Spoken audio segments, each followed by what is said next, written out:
আমাদের সাথে আজ রয়েছেন আপিল বিভাগের সাবেক বিচারক বিচারপতি এইচ.এম. শামসুদ্দিন চৌধুরী। বিচারপতি এইচ.এম. শামসুদ্দিন চৌধুরী, আপনাকে স্বাগত আমাদের অনুষ্ঠানে।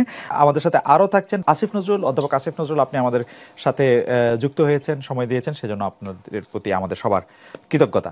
কতগুলি প্রশ্ন আছে যেটাকে আমরা আসলে একসাথে গুচ্ছ প্রশ্ন বলতে পারি। আপনি যদি আমাদেরকে একটু টু দ্য পয়েন্ট উত্তর দিয়ে আমাদের যদি একটু আলোকিত করেন। আমরা এটি প্রশ্ন করতে চাই। আমরা বেশিরভাগ সময় দেখি যে অনেক সময়ই দেখেছি যে অন্য বিষয়ে আন্দোলনের মধ্যে একটা রাজনৈতিক চাহিদা বা চাওয়া ঢুকে যায়। এই ক্ষেত্রে যেমন শেখ হাসিনার পদত্যাগ করা বা এই সরকারকে চলে যেতে বলা, এটিকে আপনি যৌক্তিক মনে এই বিষয়ে কি, বা এটা সংস্কার করা, এই বিষয়ে কি আপনি প্রধানমন্ত্রী শেখ হাসিনার অবস্থানের কোনো পরিবর্তন দেখেছেন? এটি শুরুতেই কখনো কোটা আন্দোলন ছিল না। এটি শুরুই হয়েছিল এই সরকারের পতন ঘটানোর এক মহাপরিকল্পনার অংশ হিসেবে। কারণ এই তথাকথিত কোটা আন্দোলনকারীরা যা চাচ্ছিল এবং চাচ্ছে, সেটি তো সরকারেরও চাওয়া ছিল সবসময়। শোনেন, সরকারের অবস্থান তো সবসময় এক। তারা চেয়েছিল যে কোটা যেন বিলুপ্ত করা হয়, এবং সেই বিলুপ্তি করার উদ্দেশ্য নিয়েই সরকার কিন্তু হাইকোর্টের নির্দেশনা, হাইকোর্টের রায়কে আপিল বিভাগে আপিল করেছিল একটি প্রার্থনা করেই, যে কোটা যেন বিলুপ্ত করা হয়। সেটি তো সেই ছাত্ররা যারা কোটা আন্দোলনের কথা বলছে তাদের ইচ্ছা ছিল। তো সেই পরিস্থিতিতে তাদের আন্দোলন করার তো কোনো প্রশ্নই ছিল না। তারা একটি অসৎ উদ্দেশ্য নিয়ে মাঠে হাজির হয়েছিল। জাসির চৌধুরী, আপনি বলতে চাইছেন, জাসির চৌধুরী, আপনি বলতে চাইছেন যে সরকার কোটা বাতিলই চাইছিল, মানে শেখ হাসিনাও কোটা বাতিল চাইছিলেন 10 জুলাই 2024-এ। তার আগে থেকে, শুরুর থেকেই তো কোটা বাতিল দিয়েছিল। বলেছিলেন কোটা মুক্তিযোদ্ধার নাতিদের জন্য থাকবে নাকি রাজাকারের নাতিদের জন্য থাকবে, এটা কি মনে করায় দেয় যে উনিও চেয়েছিলেন কোটা প্রথা বাতিল? শোনেন, আমরা তো উনি কি বলেছেন সেটা পাশে রাখেন, কিন্তু ঘটনা হলো এই যে সরকার তো আপিল করেছিল হাইকোর্টের রায়ের বিরুদ্ধে। হাইকোর্ট বলেছিল কোটা থাকবে, এবং সেই রায়কে চ্যালেঞ্জ করে সরকারই তো আপিল করলো আপিল বিভাগে, এবং ছাত্রদেরকে বলেছিল যে এইটি আপিল বিভাগের একান্ত সিদ্ধান্ত, এখানে সরকারের কিছুই করার নেই।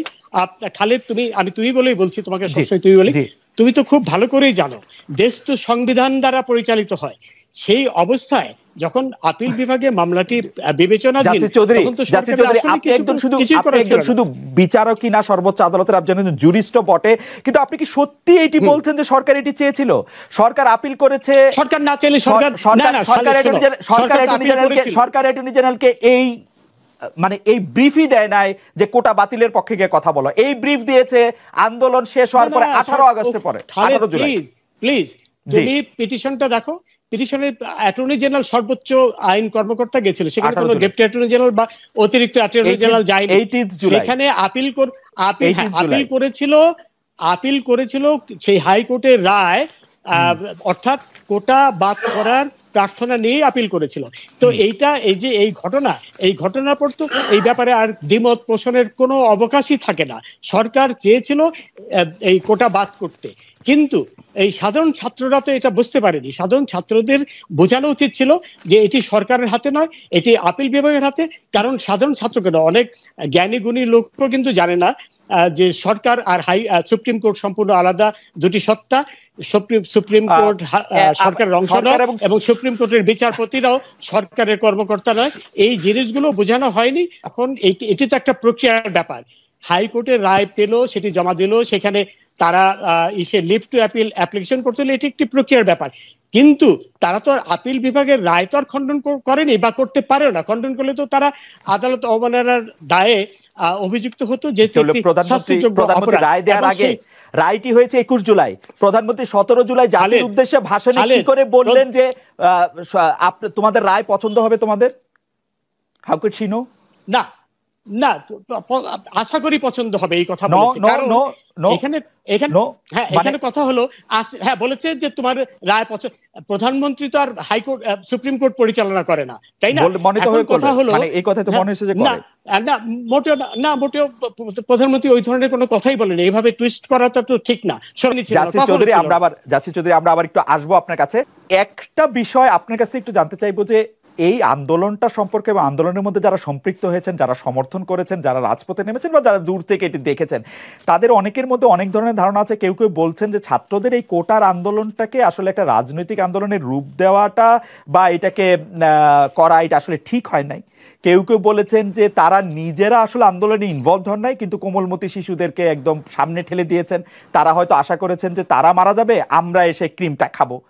কেউ কেউ নিরাপদে থেকে অনেক জ্বালাময়ী কথা বলেছেন। তাতে আসলে এই ব্যাপারগুলিকে আপনি আসলে কিভাবে দেখেন? অনেকে সাংবাদিক এবং শিক্ষকদের ভূমিকা আসলে কি হওয়া উচিত সেটি নিয়েও প্রশ্ন তুলেছেন। স্যার, আপনি নিজেও দেখেছেন, আপনি যদি একটু আপনার মতটা একটু বলতেন। তারা যদি এটা চিরস্থায়ীভাবে চাইতেন তাহলে সেখানে তো মুক্তিযোদ্ধার কথাই বলতেন।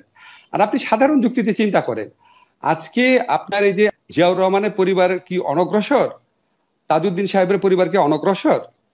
ঢালাওভাবে ওনারা অনগ্রসর হয় কিভাবে? ঠিক না? এটা তো আপনি সংবিধান কেন, সাধারণ কোন যুক্তিতে মানে কমন সেন্স থাকলেও তো মানুষের এই বিবেচনাবোধ আসা উচিত। এবং আমি দেখলাম পত্রিকাতে, আমি আসলে রায় তো প্রকাশিত হয়নি হাইকোর্টের, আমার কাছে অদ্ভুত লাগলো যে ওইখানে যারা এই পরিপত্র বাতিলের মানে কোটা যারা বাতিল করতে চান তাদের পক্ষে একজন আইনজীবী উনি বললেন আর্টিকেলের 150 আর্টিকেলে বলা আছে যে অস্থায়ী এবং ইন্টারিম যে আদেশটা আছে এই আদেশগুলা বলবৎ থাকবে। আমি আশ্চর্য হয়ে গেলাম, আমি সাংবিধানিক আইন পড়াচ্ছি এত বছর যাবত, আমি গণপরিষদ বিতর্কের উপর 2 বছর রিসার্চ করে বই পড়েছি, উনি এটা কি যুক্তি দিলেন? ওইখানে যে 150 যে প্রোটেকশনটা দেওয়া হয়েছে এটা এই কারণে দেওয়া হয়েছে 72 সনের ডিসেম্বর মাসে আমাদের সংবিধান কার্যকরী হয়, আর এই 72 সনের সেপ্টেম্বরের পরিপত্র অনুযায়ী এই নিয়োগটা হয় 73-এ।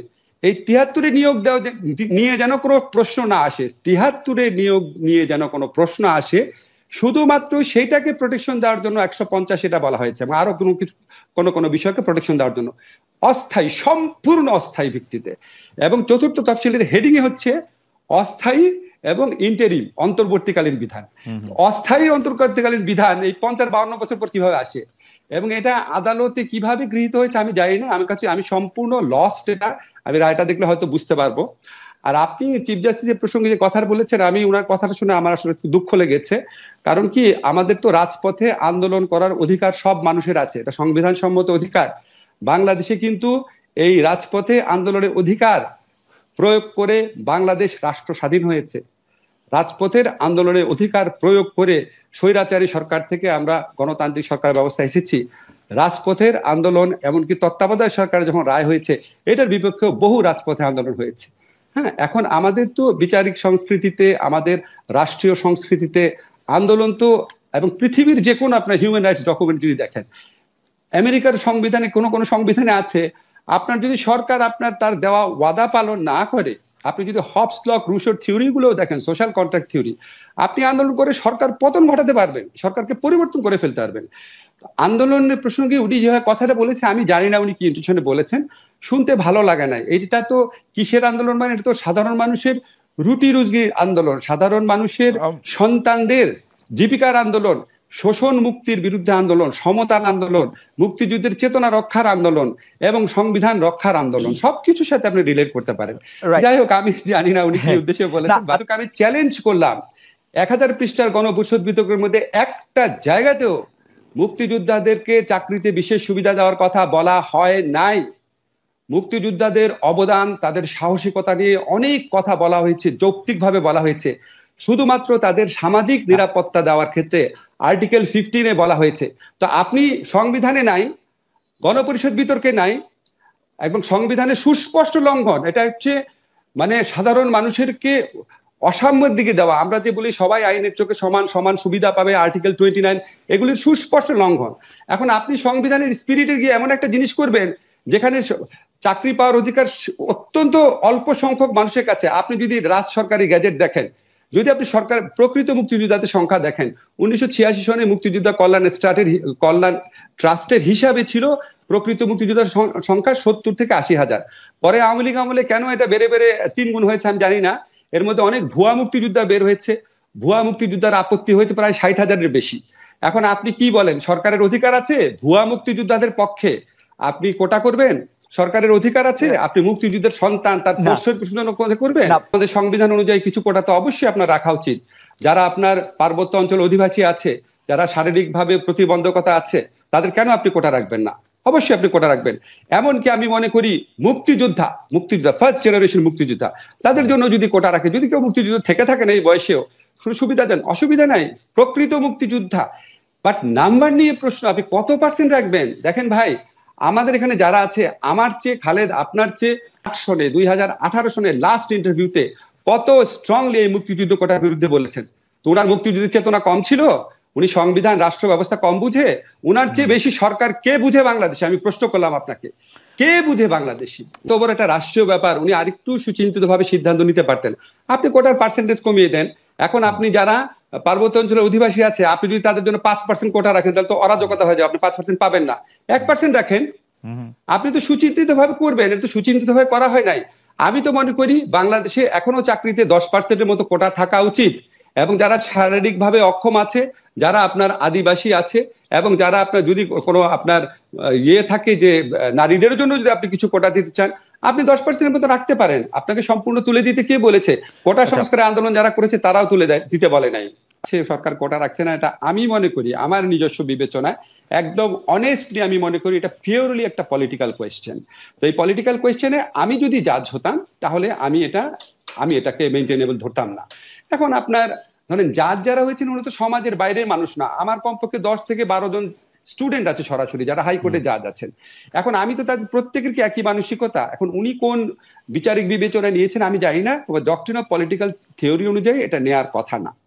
আরেকটা কথা হচ্ছে, ধরেন আপনার এক প্রসঙ্গটা তুলেছিলেন আগে, একটু বলছি যে এই ধরনের কথা আমি সামাজিক যোগাযোগ মাধ্যমে দেখেছি যে বিচার বিভাগের কাঁধে বন্দুক রেখে সরকার আবার কোটা ব্যবস্থা পুনর্বহাল করতে চাচ্ছেন নাকি। হ্যাঁ, আমি কিন্তু এই বক্তব্যের পক্ষে বিপক্ষে কিছু বলছি না, তবে আপনাকে একটা জিনিস আমি স্মরণ করিয়ে দিতে চাই, আমাদের সবারই স্মরণ থাকা উচিত, এই ধরনের সন্দেহ যে মানুষ করে, এটা করার স্কোপ কিন্তু সরকার করে দিয়েছে। আপনার মনে আছে যখন সাবেক প্রধান বিচারপতি এস.কে. সিনহা সাহেবের রায়ের বিরুদ্ধে সরকার কি পদক্ষেপ নিয়েছিল? আপনার মনে আছে বিচারিক আদালতের জাজ আপিল বিভাগ হাইকোর্টের রায়কে বাতিল করেছেন এটি বলে যে এটি একটি পলিসি ডিসিশনের ব্যাপার এবং পলিসি ম্যাটার, সেই ক্ষেত্রে হাইকোর্ট হঠাৎ করে এই রায় মানে দিতে পারে না, যে এটার মধ্যে হচ্ছে যে অর্থাৎ এটি প্রায় বলা হয়েছে অ্যাটর্নি জেনারেলকে করে যে জাজমেন্ট ইটসেলফ কন্ট্রাডিক্টরি, কারণ এইটা তো পলিসি ম্যাটার, এখানে আসলে হাইকোর্টের এটি বলার নাই যে এটি বাতিল করতে হবে, সেটা বলে অ্যাপিলেট ডিভিশন এটি বাতিল করেছেন।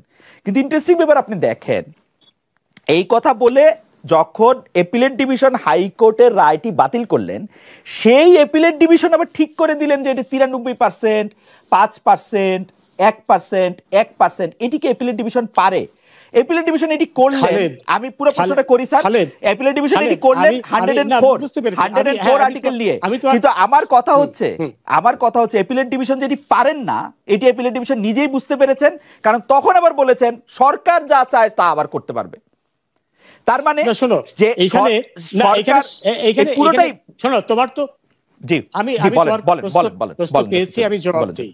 জি জাসির চৌধুরী বলেন। তোমার তো 104 এর যে ক্ষমতা, সংবিধানের 104 অনুচ্ছেদে যে ক্ষমতা সুপ্রিম কোর্টে দিয়েছে, সেটি তোমার অজানা থাকার কমপ্লিট জাস্টিসে সুপ্রিম কোর্ট এটি একান্তই অ্যাপিলেট ডিভিশনের ক্ষমতা।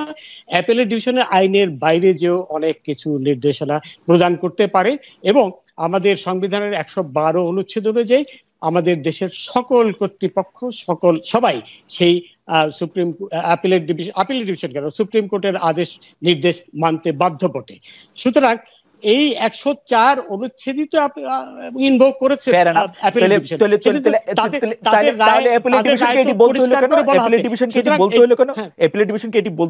সরকারই ঠিক করবে কোন কোটা কত পার্সেন্ট থাকবে? না না না, সেটা এটা তুমি রাইটটি পুরো পেয়েছে কিনা আমি জানি না। বলেছে যে ভবিষ্যতে এটি ভবিষ্যতে পরিবর্তন করতে পারবে সরকার। ভবিষ্যতে মানে কি, মানে একদিন পর তো ভবিষ্যৎ নাকি প্রজ্ঞাপনের আগে না পরে? হ্যাঁ পারবে, এটাই বলেছে যে এর পরবর্তীকালে সরকার এটি পরিবর্তন করতে পারবে।